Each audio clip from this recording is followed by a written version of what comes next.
It's Ben Sorensen here, and I'm lucky enough to be joined by the one and only, the stunningly beautiful and incredibly talented Kirsty Lee Akers. How you doing? I'm very good after that intro. Thank you very much. Not everyone gets an intro like that. You should feel special. I do. And I've got to say, I actually feel a little bit bad because I saw you just out of arm's reach so much in Tamworth, and just our schedules didn't work out. We just didn't get to have a chat to each other down there. I know, it was a shame, but luckily we can make up for it now. Definitely. You are such a busy, busy girl in Tamworth, and very, very popular too. So tell me about your Tamworth experience before we get into your fantastic second album. Tamworth was pretty exciting this year because I did actually release my new album, Better Days, at Tamworth. So I actually had my very first Kirsty Lee Akers ticketed show. So it was a bit nerve-wracking, wondering, how it would go and whether I'd have to drag the family along to fill up the room. But I was very lucky it sold out, which was pretty exciting for my very first show. That's amazing. And no doubt you've got plenty more shows lined up. Yeah, I do. I'm actually touring this year with a guy from up around your area, Rob Black. He's a champion, that man. So, yeah, he's lots of fun to play with, and we're going to be touring for pretty much the rest of the year, but pretty much the whole of March we're around the Queensland area. So if you want to come along and check us out, everybody, just check our websites or our MySpace, and all the dates are up on there. Okay, so what's your website while we're onto it, in case I forget?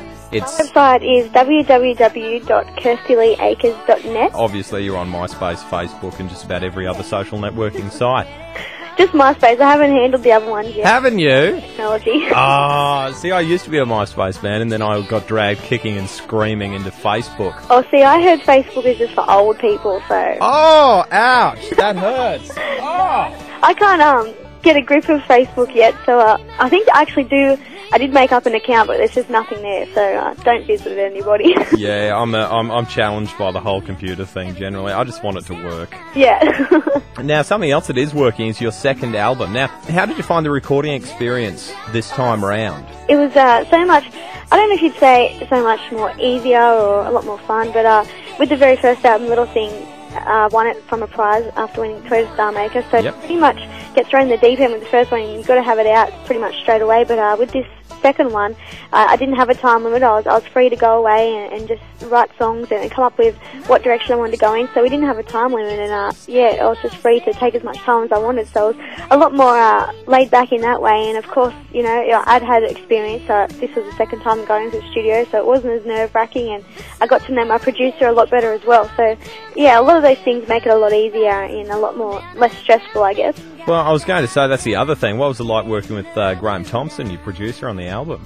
He's amazing. He's so much fun, and yeah, as I said, I got to know him a lot more better this year. Last year when I was making the very first album, it's sort of a bit daunting, as he is the big bad record company man, and you're too scared to speak up, but I think they've all got to know me now. So. And a cool bass player too. Yeah, he is. I actually tried to get him to do some on the album, but he chickened out. He wouldn't add me. Oh no, that's terrible. And I've got to say, one of the things that Graham's done really, really well is create a record label that isn't a label as such. It's more of a family, and you really do fit into the Compass Brothers family really well. It is a family, and that's the great thing about the label. It's not owned by a huge, big organisation that's worldwide or anything like that. It is, Graham started it from day one, and he's still there now, which is great. So it does have that family sort of vibe to it, and everyone on the label is very close, and there's no one on the label that is, the sort of same. Everyone's sort of got their own sort of thing going on, so everyone's really different, which is great.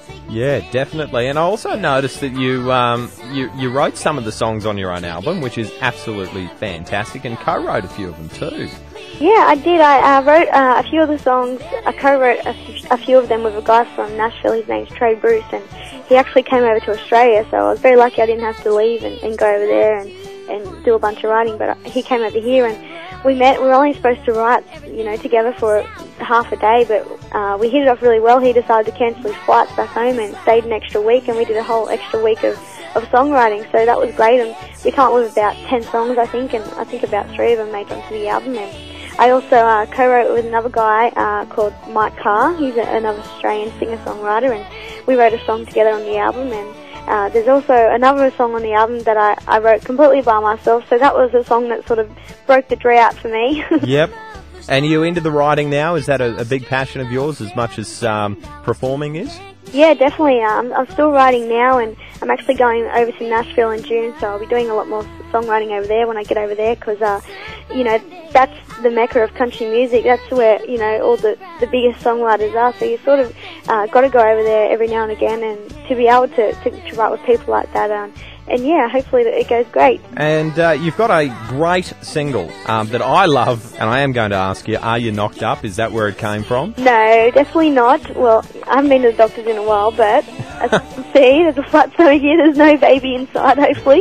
But it basically tells the story of how I came to be put on this earth. Oh, wow. My mum and dad were very young when they had me. My mum was only 16, so I reckon the words to that song, the very first single, Knocked Up, were probably going through her mind at the time when she found out she was pregnant, so I doubt it was planned. And we're actually going to play that next. This is straight from Kirsty Lee Acres' fantastic second album. It's out through Compass Brothers Records. They do absolutely amazing work, and the album is fantastic. It's called Better Days. Congratulations, Kirsty Lee Acres. This is Knocked Up.